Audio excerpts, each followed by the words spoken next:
Fine? Yes, I'm fine. Okay.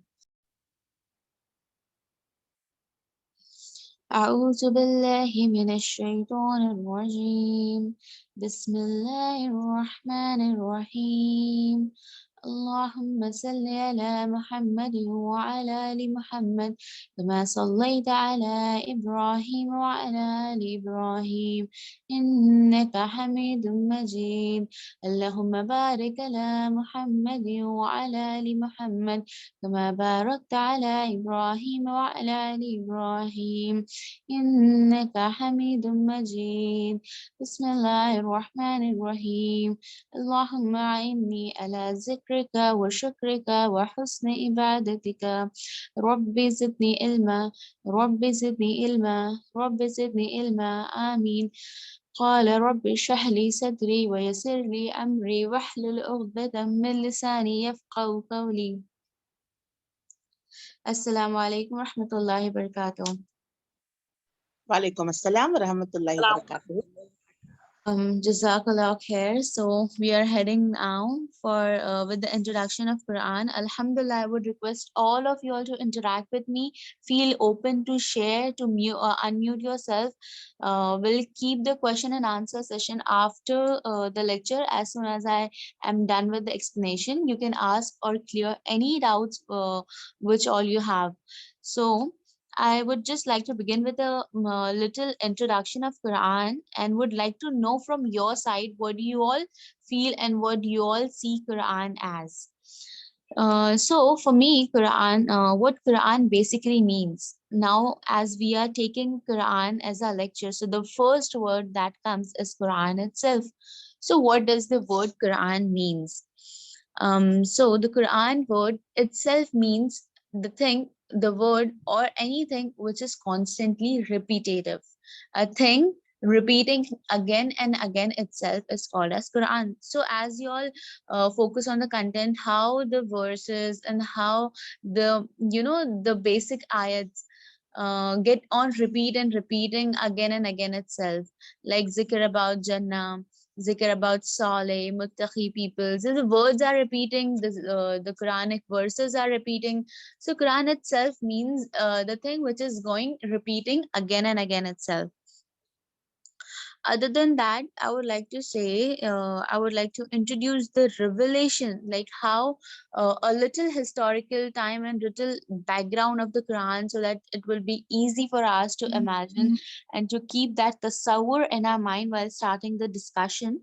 That Quran was revealed in Ramzan, as you all know, in the nights of Shab-e Qadr. Laylatul Qadr was the night when Quran was revealed, and that night is not in our knowledge. It is like hidden. It's nothing from our knowledge. It's like all of the odd nights from the last 10 nights. Any one night was the night in which Quran was revealed. Alhamdulillah Rabbil Alameen. It is the glory. It is the gift. Why Quran is called miraculous? Because Quran is nothing other than a miracle in our life. Subhanallah, because Quran is the thing, it is basically called the words of Allah, and it is so important for us to get connected with Allah. If you want to get connected to Allah and you want to know what Allah means, what Allah says, because it's like a user manual. If you get anything, any machine or such thing, you get a user manual accordingly. So what do you do if you get a microwave oven? I want to know how does it works and how does it function. So what will I do? I'll just open up the user manual and read about it. So I'll it will help myself and me to know how it works and how I'm going to deal with it. So basically our life is like a normal thing, and what guide us toward it is the manual. And what is the manual? It is the Holy Quran, sisters. So it is very important to get ourselves, get our roots, tightly grounded towards it, hold it very tight, and get help from Quran in any aspect of our life. So the little history of Quran was that it is revealed to our beloved Prophet Sallallahu Alaihi Wasallam. As you all know, the Quran is the book that is revealed to Prophet Sallallahu Alaihi Wasallam, and there was other books as well revealed to so and so other prophets like Torah, Zabur, Injil, and one of the holy book is Quran, which is now the book of our Ummah of Rasulullah Sallallahu Alaihi Wasallam. And the book was revealed. Now if you get to know how the Kalamullah, like the Quran, is revealed from skies to the floor, to the ground, it is you know who was the one who got the message. It was Jibreel alayhi salam. So the message of the Quran came one by one, ayat by ayat, to the world, to Rasulullah sallallahu alaihi wasallam after the period of Nabuwat. So the very first ayat that was revealed, you can see on your screen, is Iqra, Bismi Rabbikal A'la. That read in the name of the Lord who created you. Like Allah sent it this first ayat when Rasulullah Sallallahu Alaihi Wasallam was in the Gar Hira, all alone, worshipping and looking for something. He was displeased, a kind of thing when is in your heart. Like before revelation, when you go to the Sirah, you get to know this, that before the first revelation, actually what came by Jibreel alayhi salam to Rasulullah, he was given basharat. He was giving wahi through the dreams. Like this was not the no, it was the first revelation of the Quranic verse, but Allah prepared his prophet, Allah prepared his Rasul by giving dreams, like a month, 2 months, 3 months. He was continuously getting dreams, and the dreams were coming true. The dreams were getting real. So there was a strange thing going on in Prophet's mind, like what's happening. So later on, when he started loving what, loneliness, getting away from the crowd, getting away from the people and his busy life, and getting himself separated only and only khalis in the worship of Allah. So there in Gara Hira, Rasulullah Sallallahu Alaihi Wasallam got gifted with the first verse of the Quran, that is Iqra. Then later on, many other verses like from Surah Qalam, from different surah, different verses came by. And later on, Surah Fatiha was revealed after several period of time. So for Quran, the content of Quran, I would say that the content of the Quran, the surah, are divided into two parts, that is Makki and Madani. Makki and Madani are two sides. Why? Because Rasulullah used to stay in Makkah. He stayed for a period of 13 years. Then he got to migrate from Makkah to Medina. That is called Hijrat. He took his Hijrat from Makkah to Medina, and the time spent he spent in Medina was a period of 10 years. And an account of surah, if you see, then Makki surah are 86 in number, and Madini surahs are 28. Alhamdulillah Rabbil Alameen. So these are the two bases on which the surahs are divided. And other than that, if you see the content of surah, so it is in number 114, like total number of 114 surahs you get in the Holy Quran. And if you see in the terms of ruku, you have 558 rukus. Alhamdulillah Rabbil Alameen. 558 ruku, sisters. So this number is not less. Alhamdulillah, we all have been through this. So this is very important to know. Like why Quran is important. And Rasulullah Sallallahu Alaihi Wasallam got the Nabuwat at age of 40, and it was total year of 23 years. Total 23 years Quran was took itself to get complete, and the Mukammal Quran was done in the period of 23 years. After that, was a hard time for Ummah when Rasulullah Sallallahu Alaihi Wasallam left us.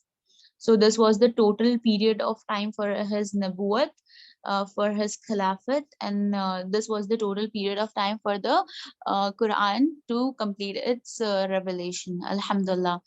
And the thing I would like you all to know, that Quran has many other names like Furqan, Kalamullah, And the Quran itself has name itself. Like, when you read the verse, Surah Yasin, so it says Yasin wal Quran al Hakim. So word Quran, Allah has given the name to its holy book by Himself. Allah has named the book as Quran. And what Furqan means, a light which distinguish between right and wrong, everything in every aspect, false or truth. Quran is the light, sisters. It's the light which get us the difference between. When you learn Quran, when you learn its meaning, you get this sense in your mind that what is right and what is wrong. This is the why Quran is also named as Furqan, that is light which distinguish between right and wrong, false and truth, in every aspect like such. And it has been also called as Kalamullah. Yani ki, what is Quran? Actually, it is Kalam. Kalam means speech. So as you see, when the Quran was revealed, it was only by the method of speech. It was verbally announced by it came all the way. Like Quran you get as a kitab. Quran is also like there in the heavens, in Loh Mahfuz. Allah revealed verse by verse through Jibreel alayhi salam verbally, and verbally Jibreel alayhi salam has delivered it to Prophet sallallahu alaihi wasallam, and then our beloved Prophet sallallahu alaihi wasallam delivered it to the Sahabas and to his families and friends by verbally, by speech only. That's the reason also it is known as Kalam. So, in today's life, also we see that we have forgotten the word kalam and we have taken Quran as a book itself. It really saddens my heart, but it's a sad fact of the ummah that we have taken Quran only as a book, and we have forgotten that Quran is also known as kalam. That means Quran should always be on your tongue. What we have done with ourselves, that we have taken only a month of Ramadan, because why Ramadan, the Quran is revealed, so we would take Quran, we'll recite once, two, like so many sisters, alhamdulillah, that's not bad, because Quran has give it's like everything is a pleasure, everything is a good deed. Listening to Quran is a good deed, reading Quran is a good deed, seeing Quran is a good deed. So nothing is exceptional of Quran if you see or you read, but more beneficial is what if you read it with meaning. If you read, why? Because you get to know the words of Allah. See, it's very basic, because Quran, like, is the most, if you see on a larger scale, like Quran is the most and highest rated in the globally, in what the books which are mostly readed, the book which are mostly printed, the book which are mostly published and distributed. Quran ranks one, because you see Quran, the like Muslim, all Muslim brothers and sisters are all around the globe, and so many copies in so many language Quran is being translated. In every single language Quran has a translation copy, alhamdulillah. So it's like most published book in the world, ranks one, and that is Quran. But the fact that saddens my heart and the harsh reality of the ummah is that Quran ranks one again, with the title that it's read without its meaning.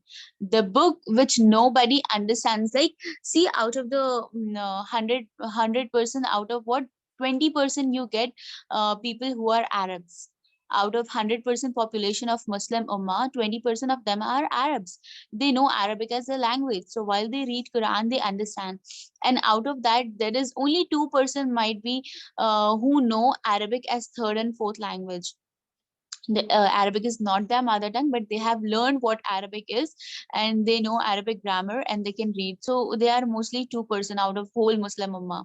So the rest 80% sisters who are left, what do? They just read on the Quran. They don't know what does it means, and they just go reading and reading all along their life, 80 years, 60 years, 50 years, 20 years of their life. They're just reading on the Quran, doing Khatm al Quran once, second, once, twice, thrice, so many times in their life, but they haven't came through the meaning at all.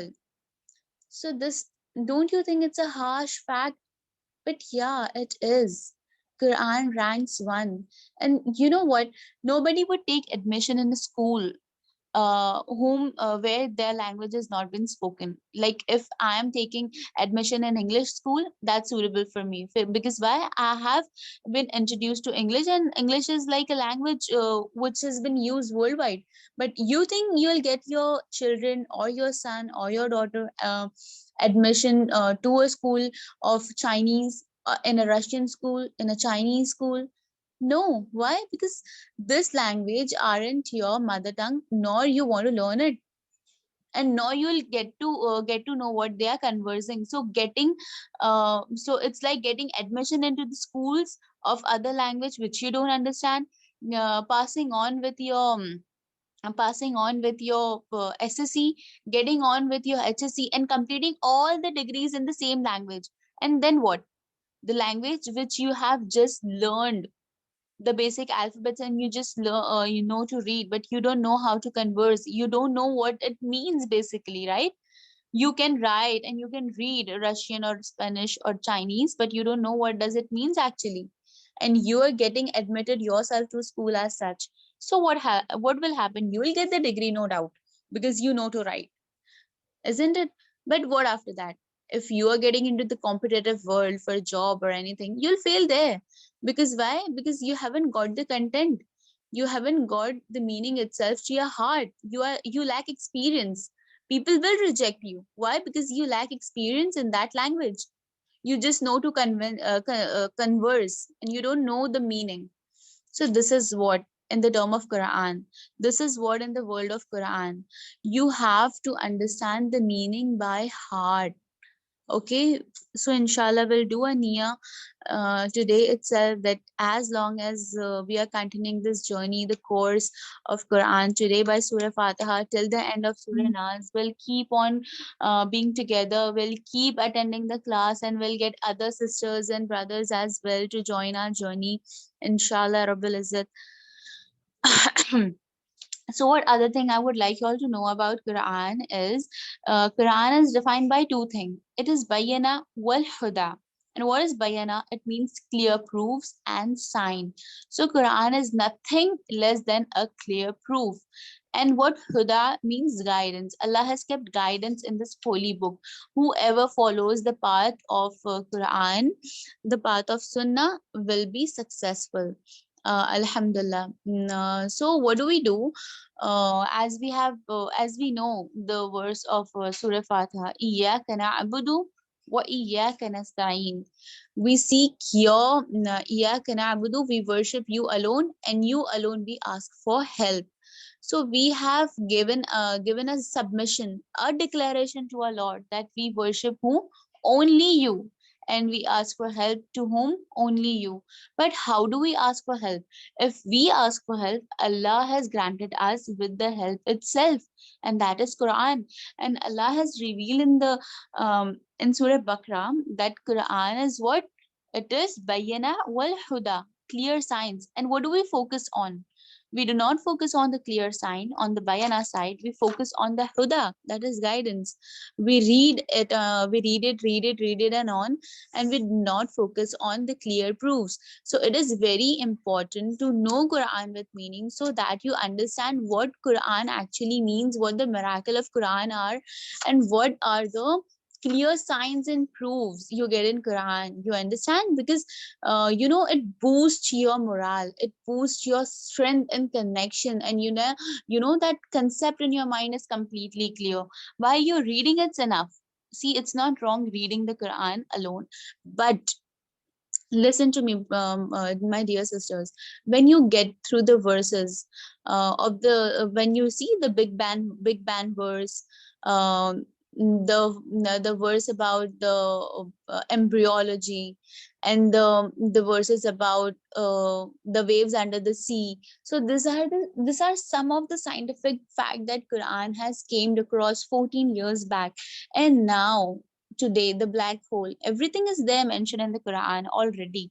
And now the scientists in several years they are discovering so and so scientific like things, scientific facts which have already been proven in Quran 1400 years ago. So this thing hits you very hard, you know, it makes you very shocked, like Alhamdulillah, this book is actually a miracle and it's gift from God, and nothing else could be better than this. So this is what the confidence builds up, and now when you read the Quran, the thing will be different. So this is why it's very important to focus on the bayana, that is the clear signs and proof as well. So it will lay on an impact for what? The huda, that means the guidance. So Alhamdulillah, till here I think I'm clear enough. So if you might have any doubt, you can ask. So I'll continue on. Is it clear with everyone, sisters? Yes, Alhamdulillah. Yes, Alhamdulillah. Alhamdulillah. Alhamdulillah, sister. Thank you so much for saying Alhamdulillah. So I'll introduce you all shortly with some miracles. I call it gems, you know, a bit of gems I have with me of the Quran that will lay you very in a shock. Like Alhamdulillah. You know, the Quran, like after the technology now we have, we can now tally, and we can now encompass the words like what Quran in all have and what it contains.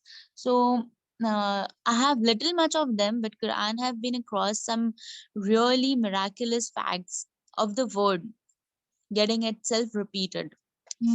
So firstly, I would like to take the word ad-dunya. You know, in the Holy Quran, the word ad-dunya came 115 times. And exactly the opposite of that, it is the word akhirah that has came again the same 115 time. Alhamdulillah. Isn't it miraculous? Isn't it strange? Like Quran has been only revealed verbally. And if you and me talk verbally, we will make mistake. I may say and I may get back to my word and I'll be like, no, no, I didn't mean it. You know, while we speak to each other, we make mistake. But just take a look at the speech of Allah. Like how precise, how beloved, and how miraculous the speech is, that exactly from entire Quran, exactly the word dunya and the word opposite to it, akhirah, is counted at the same number. That is 115 times. Malaika, that means the angels, they are coming for what number? They have repeated 88 times in the Holy Quran. And you see the exactly opposite word shayateen, that means shaitan. It is repeated in the exact same number, that is 88. 88 times shaitan has been repeated, and 88 times malaika has been repeated. Subhanallah.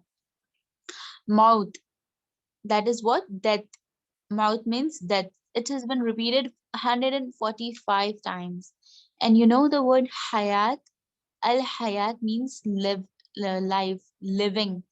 It's been repeated in the same amount of number, 145 times. Subhanallah. The word kufr, that means rejection, to cancel, to reject, to hide. It's been repeated in a total amount of 17 times. Sorry. The word kufr, that means rejection, has been repeated 17 times. And so the word al-Iman is repeated 17 times as well. Alhamdulillah. Iman means what? Belief. And kufr means what? Rejection. Like two opposite words coming in the same number of time. Iblis. The word Iblis is repeated 11 times. in the Holy Quran. Iblis from his name, like shayateen and all is different, but Iblis himself by his name is repeated 11 times in the entire Quran. And 11 is the time Allah has given us the way to seek refuge from shaitan. Like 11 time Allah has given like several other spaces, like a'udhu billahi minash shaitanir rajim. What it means, I seek refuge in Allah from shaitan, the cursed one. So this is like the refuge. So 11 time has Allah given the places where we get to know how to seek refuge from shaitan. And 11 is the time when Allah has taken the name of Iblis. And the further you see, 12, 12 is the amount of time when the word shahr, that is what? Months, mahine, it's been called 12 times. And you see, 12 are the months. Subhanallah. Salawat is the word that means salah. It's repeated 5 times in the entire Quran. Subhanallah lazim. And you see, 5 is the time we pray. And you see, kalu and word kul. Kalu means they said. Kul means say. In Hindi, it says kalu means unhone kaha, they said. Kul means keh do, yani say. Sorry. These words have been repeated by 332 times. Subhanallah lazim. You see, the same time Allah has said, they said, and the same number of time Allah has said, say, let them know. Subhanallah, these were the little much of gems. These are very little, like you will come across many of them. And you see, Alhamdulillah, who has been more precise more than Allah? You and me. If I'm ending up with the lecture, I might have made several mistakes. I might have correct my words. I might have repeated my words. But you know, the Quran ending completely. And now in the modern technology, when you analyze the Quran, you get to know this and this are the same counting of numbers repeated. And these are just several of them. You got thousand and thousand of them. The beautiful of the beauty of the literature, the beauty of the speech of Allah is completely miraculous. You know, the reason of mine behind telling you all such things is to make your mind, is to make your mind completely in order that when inshallah I'll start with my portion, you will get connected and you will get to know what the worth is. You know, all of my sisters who have joined me over here, we as the Muslim has the belief nobody comes by themselves. It's all because of Allah. Allah has seen the khair, the the wisdom. Allah has seen the khair in your heart. That's the reason why He made you join with me. You join with us. So it's not me, it's not you who's coming here with our will. No, it's Allah who wants us to know His miraculous book, and who wants us to spread the knowledge, who wants us to get educated with His deen. And it is nothing less than a niyama. I'm telling you, sisters, it's a great bounty, because you know some of them might be sleeping, might be doing any dunyavi job or anything they might have at this period of time. But Allah has selected you people to come in order of what? In order to seek His knowledge. You know, when we pray 5 times a day, it is Allah who select the people who gonna bow in front of Him. Not everyone has got the hidayah of do sajda in front of Allah. Not everyone, you know, but it is the selected people. You know, when you take an appointment of doctor, it is you who take appointment. Why? Because you have certain, you need doctor, so you call him up and take an appointment. And what doctor do? If he wants, he'll give you an appointment. If he do not have time, if he don't want to like consult you, he'll reject your appointment. Why? Because he has certain authority, and you are the one who need him. So this is the same. It goes same that we need Allah, and we the one who are looking for an appointment. And if only Allah wills, if only Allah has seen khair in our hearts, Allah is the one who will give you appointment to learn His deen and to spread it over. And may Allah give you all and all who have joined over here with us sisters, the great and sense of iman. May Allah increase you all in knowledge, and may Allah make you the one who get other sisters as well. So I'll introduce you all shortly with the haq and huquqat of Quran. That is to take iman. That is to get iman on it. We have 5 huquq of Quran, in which the first number is iman. What do iman means? We have to believe. We have to believe that this glorious Quran is from Allah itself, and the one who is given the book, Rasulullah Sallallahu Alaihi Wasallam, is the the last Rasul of Ummah. So this is the iman we have to keep. And the second one is tilawa, that we have to do the tilawa of Quran. As soon as we have taken iman, what do? We have to recite and read on the book. After that, we have to understand. Understanding Quran is like the third hukuk of Quran, and see how important it is. Then fourth one is amal.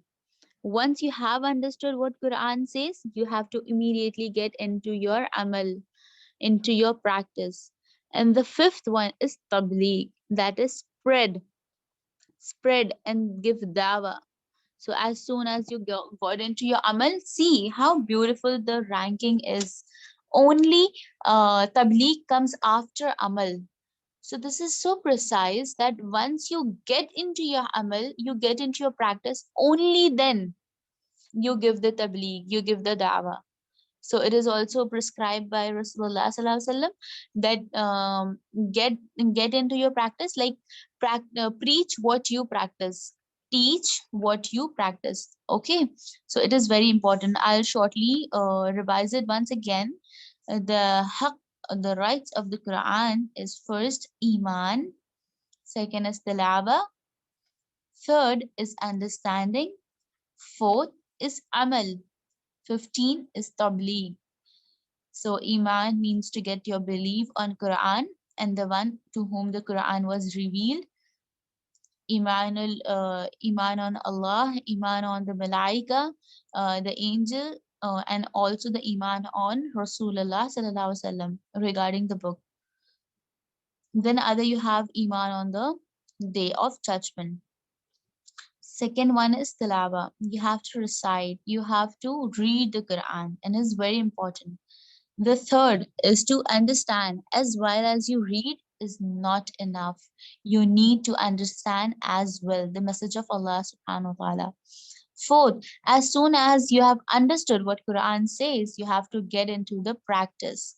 As the Quran orders about zakat, establish prayer, then what do? You get into your practice. You practice it.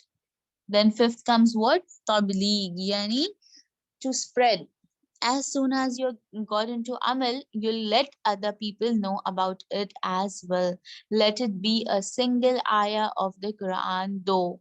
That is Kul Huwallahu Ahad. See, Allah is one. You got to know that. You understood the meaning. Now what has been further upon you? To spread the meaning that Allah is one. So it's not like Deen has taken some professional peoples. No, it is everyone. It is for on everyone who reads. That what do? You recite, you get into amal, and you spread it all over. Subhanallah ta'ala. So by here, with the introduction of Quran is over. Alhamdulillah, I get mukammal with the introduction to Quran. Now I'll take Surah Fatiha as an introduction. So heading towards the first and the first most surah of the Quran, that is Surah Fatiha. So, Surah Fatiha is such a precise surah, subhanahu wa ta'ala, like it's a blessing itself, like the blessing of Quran. Surah Fatiha is also a blessing. So I don't think so. One lecture is enough. Not even one night or one day is enough to like complete the introduction and complete the preciseness of Surah Fatiha. The scholars of Deen who are still getting the tafsirat, they have gotten themselves deep into the words, but they feel like now not even that is enough. Not even that is enough and gets justified with the Surah Fatiha, the explanation. Even while I receiving so much of that, they say no, there is so much in Surah Fatiha yet to be discovered. So, Alhamdulillah, heading towards that, would like to take that Surah Fatiha. That is the opener of the book, the surah which prayers begin. It is called Ummul Khitab, that means the mother of the book. According to the majority of scholar in authentic hadith, you'll get to know by Al-Tirmidhi, Sahih Bukhari, and other books as well. And the narrator of the hadith is Abu Huraira. He narrates that Alhamdulillahi Rabbil Alameen is the mother of book, the mother of the book, and the seven repeated ayah, the glorious Quran. So, if I show you all in the screen, you see,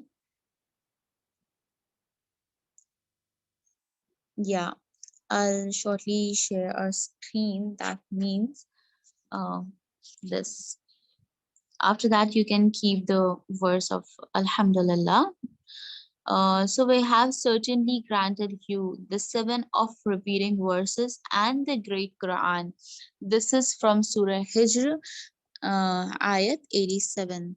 So I have displayed this thing so that you cannot get confused. Now I'm heading towards the hadith. Now this was the Quranic verse, and now I'll show you all with the light of hadith what does it means. So what does it means that Quran, that Surah Fatiha itself is called Quran, and Surah Fatiha is itself a Mukammal Quran. Okay, only the seven ayah is the ayah that covers the whole Quran. Like on a scale, one side is Quran and other side is Surah Fatiha, and they both get balanced. Alhamdulillah. See how precise and how weighted the Surah Fatiha is, that it is being compared to the whole of the Quran, whole of the 113 Surah. And what else you get to know, that it is that Surah Fatiha is divided into two halves between me and my servant. Between me and my servant. And when the servant says, all praise is due to Allah, the Lord of existence, Allah says, my servant has praised me. Surah Fatiha is also called as Suratul Salah because reciting it is a condition for the correctness of the prayer.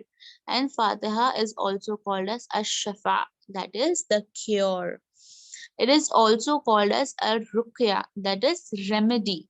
Since in the Sahih Hadith, there is a narration of Abu Sa'id telling the story of the companions who used Al Fatiha as a remedy for the tribal chief who poisoned himself. Later, the messenger of Allah sallallahu ta'ala alaihi wasallam said to a companion, like, how do we got to know that Surah Fatiha is also called as Ruqya? There is very remarkable narration through what the companions of Rasulullah. You will get to know that further. I'll discuss in detail that the companions of Rasulullah sallallahu alaihi wasallam went on a journey, and then there was a chief of a tribe who was deadly poison, and they have recited Surah Fatiha, which got him the cure. So from there, we get to know that Surah Fatiha is also called as Ruqya, that is remedy. Alhamdulillah Rabbil Alameen. So, and also the thing which you should know is Surah Fatiha is the Makki Surah. As I have told you all, the Quran is divided into two parts. So, the first and very most Surah is Makki. The first Surah is the only one which is Makki, and then later on, when you see Surah Baqarah, Surah Al Imran, these are the Madani pairs of Surah. So, other than that, you get to know that it is also called as Sibal Masani. That means you'll get to know it through hadith, and indeed we have bestowed upon you seven Masani, seven repeatedly recited verse. So it is the seven verse which has been constantly repeating. If you see in whole day of time, every salah you recite, if it's four rakat, 4 unit of prayer you are praying, you have already recited it 4 times.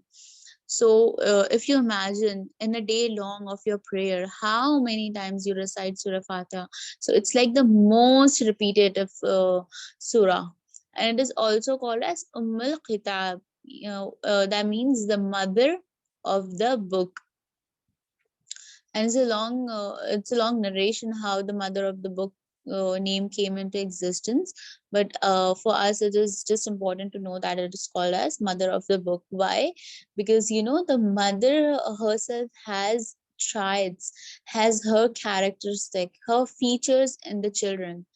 You see, if I have 2, 4, 6, any children, her mother might have features, might have characteristic, everything a child leaves onto her children. So this is how Surah Fatiha has her characteristic in all other 113 surah.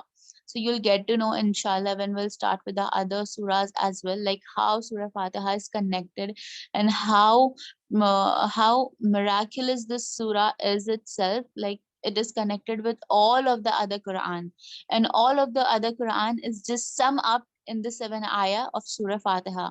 Subhanallah Ta'ala. And now it is also called as now what was I saying? It is also called as Quran, the seven repeated verses of the Quran. Okay. Then other than that, you see it is called as opener. The Surah Fatiha is called as the opener of the book. Because why? Because as soon as you open your book, you see Surah Fatiha. So that is also called as Fatah, yani opener. Okay. Other virtues of the Surah Fatiha, if you focus on, so you'll see. mm, Inshallah, you'll see there's a hadith in which it's narrated, it is from, it's the narration Imam Ahmad bin Hanbal recorded in Musnad, that Abu Sa'd bin al-Mu'la, he was a great Qari, he was a great alim of his time, said, I was praying when Prophet ﷺ called me. I did not answer him until I finished my prayer. And then I went on to him. He said, what prevented you from coming me? I said, oh Rasulullah sallallahu alaihi wasallam, I was praying. So Rasulullah sallallahu alaihi wasallam got this into his notice that didn't Allah said, oh you who believe, answer Allah by obeying him and his messenger when he calls on to you, that which gives you life. So you understand that this Abu Sa'd was praying and he was into his salah when Rasulullah called him up.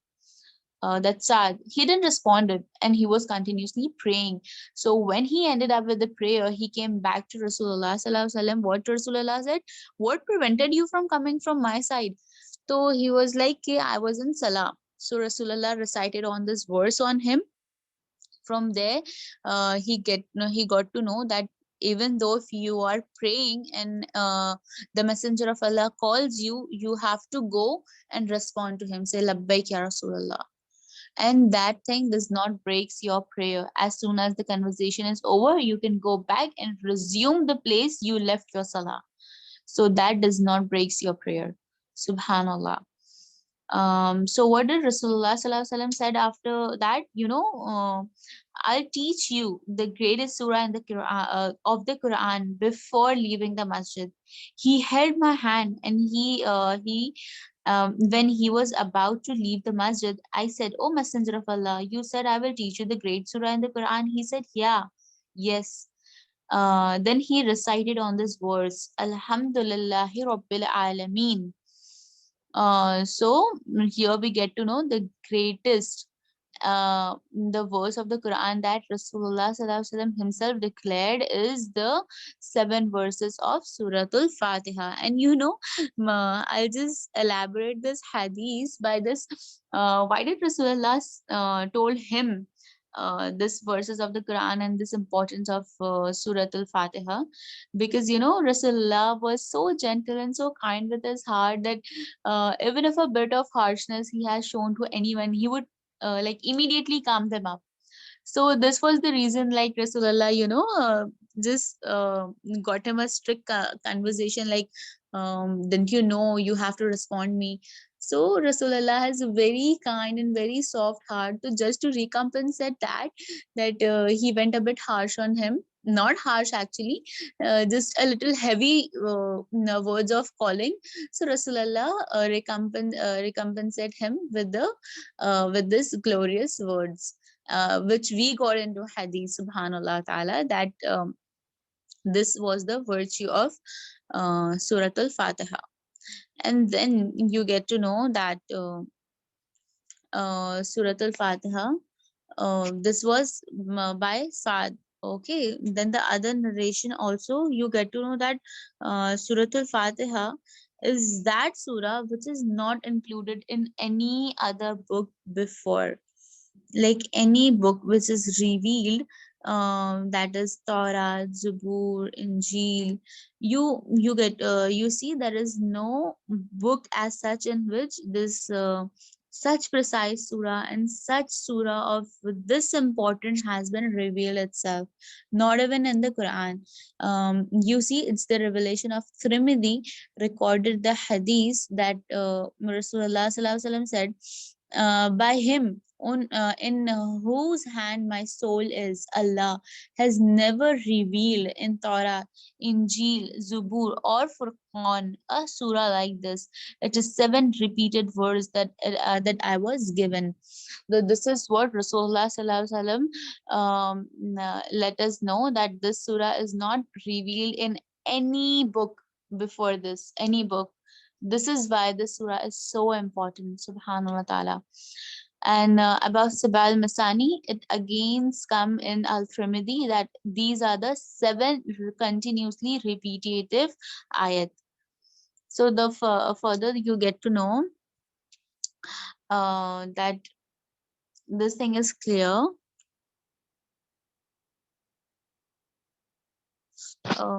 I'm asking you all, sisters, Alhamdulillah, is it clear until now? Yes, ma'am, it's clear. Yes, ma'am. Clear. Okay, Alhamdulillah.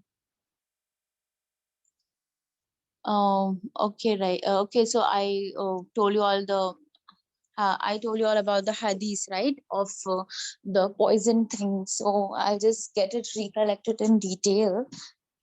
So it's like, just a minute. So yeah, it was like, it is recorded in Sahih al-Bukhari that Abu Sa'd al-Khudri once got onto his journey with a female servant, and she came by and said the leader in his areas that he has been poisoned and our people are away, like nobody is there for help. Is there a healer among you, a man who's healing, is a man who knows healing? So there was one Sahaba who stood up and was like, okay, I'll do the Ruqya for him. So that was the time when Ruqya was done for the people who are ill and for the poison. And also there was one Sahabi from that group who stood up and was like, okay, I'll do the Ruqya and I'll heal him. So they took him to the chief, and what the chief promised that he will give he will reward them. If like you are able to cure, he will reward them with 30 sheeps and some milk. So when he came back to his to his companions who were there on the journey, so they asked, what did you do? Like that person, the chief who was poisoned, was all well. He stood up very fine and he was all well. So what did you recite on him after all? So he was like, Wallahi, I didn't recite anything other than the Ummul Kitab.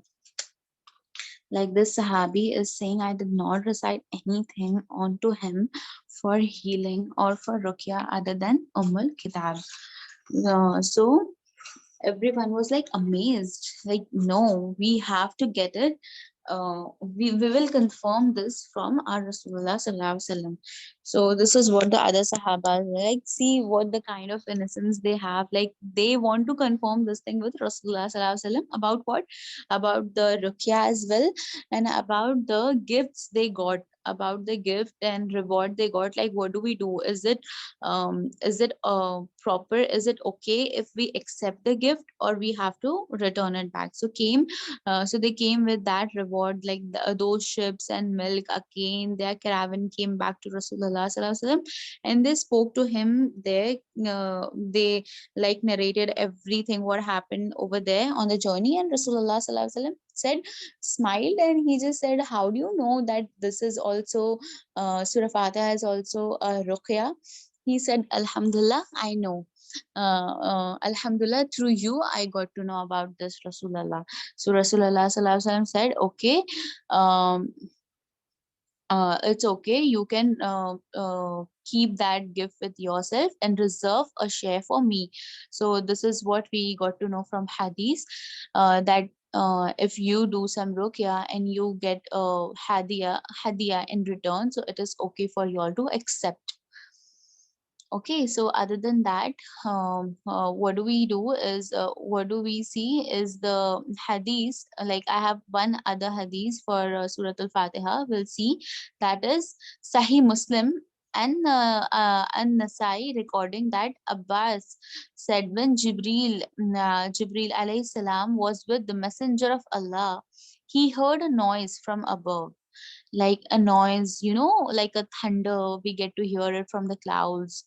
Jibril lifted his side to the sky and said, this is a door of heaven being opened. It was never been opened before now. It was never been opened before now. An angel descended from the door and came to the prophet and said, receive the glad tidings of two light that you have been given, which no other prophets was given before you, the opening of the book and the last two ayats of Suratul Baqarah. You will now read a letter of them. You will gain its benefit. So this is the wording collected by An-Nasai.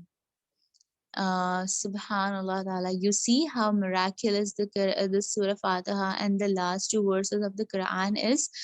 That when you have some special guest or some special people meeting by or coming or visiting your home, how you do the preparations, how you invite them, how you greet them, like you greet them with honor.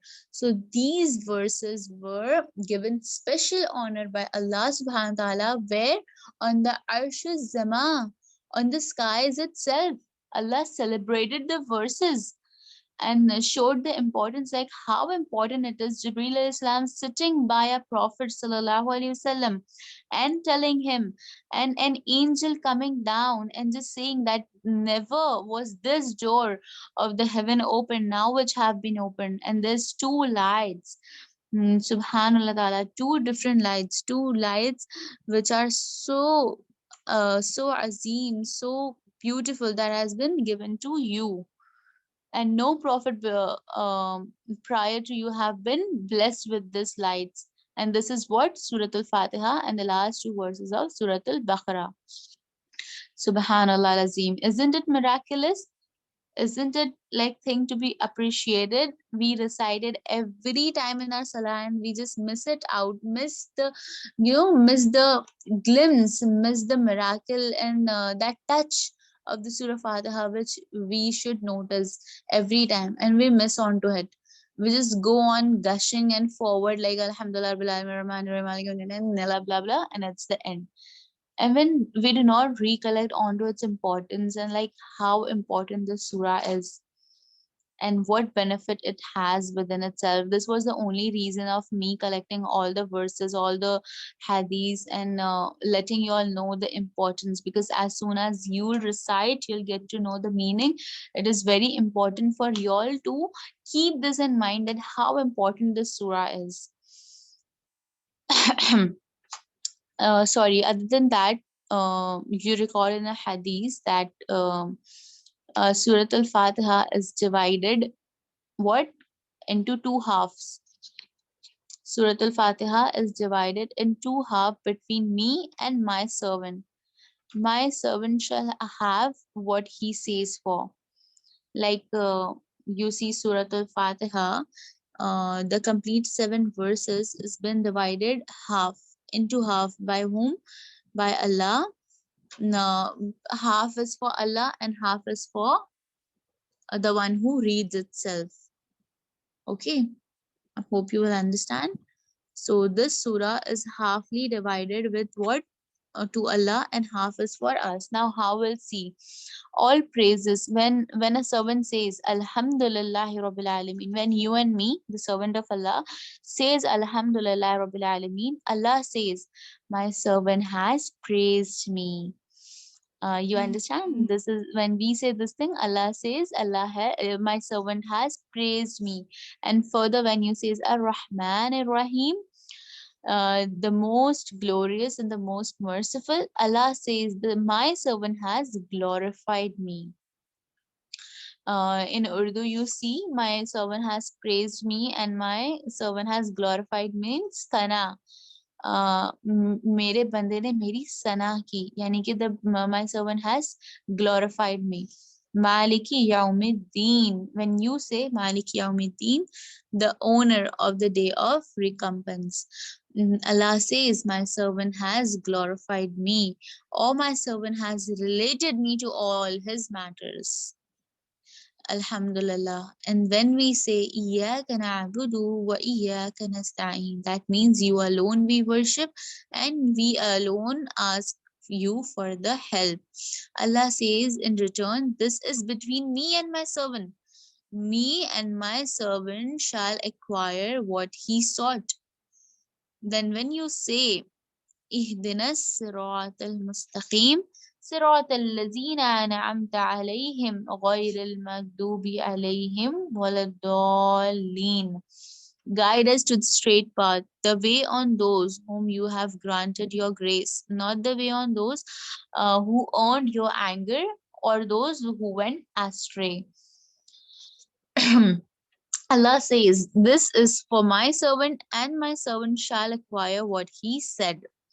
So these are two words of Ansai and Muslim, both itself collecting the following words, that half is for me and half is for my servant.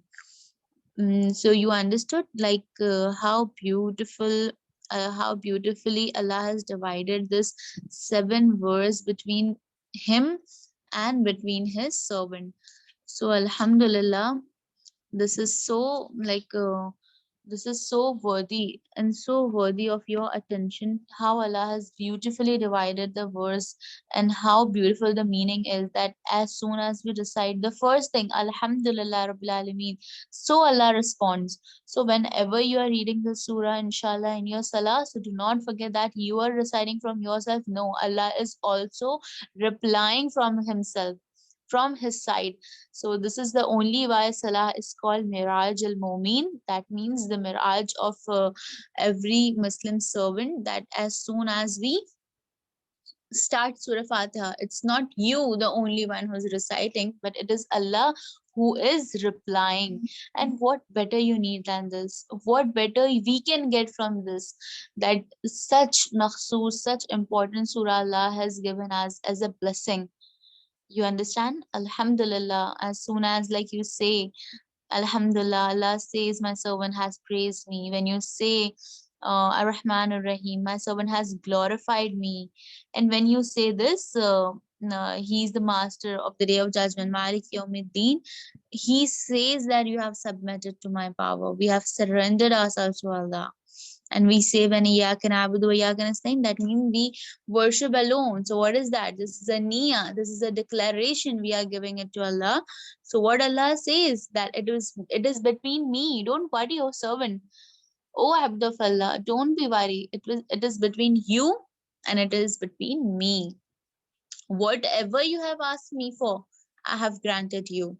And when you ask Allah to keep you on the straight path, Allah says, my servant shall have whatever he has asked me for. Subhanallah al-Azim.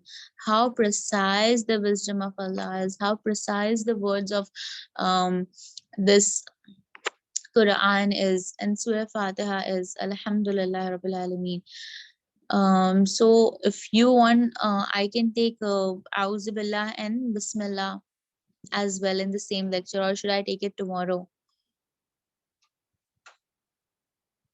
Shivadi, what do you say? Should I take it now or take it tomorrow? No, take it tomorrow, because more people let them join, and because उनका भी फिर छूट जाएगा ना, तो let them join first. Yeah, actually. So, Alhamdulillah, till now we have done with the introduction of the Quran and with the complete detailed introduction of Surat Al-Fatiha. And tomorrow, sisters, I request you all to please join and get people from your side who are willing to learn. There might be a sister, your friends, your family, anything. Please get them, because you'll get the sadaqah jariyah. Whatever they learn, whatever they get into amal, you will be like profited, you will be rewarded with their good deeds. So make it just make it into your concern that you invite people and you get more people towards this session. And I hope you all understand my lecture, and I hope I went good throughout. So if you want to say any doubts or anything you want to clear, you can.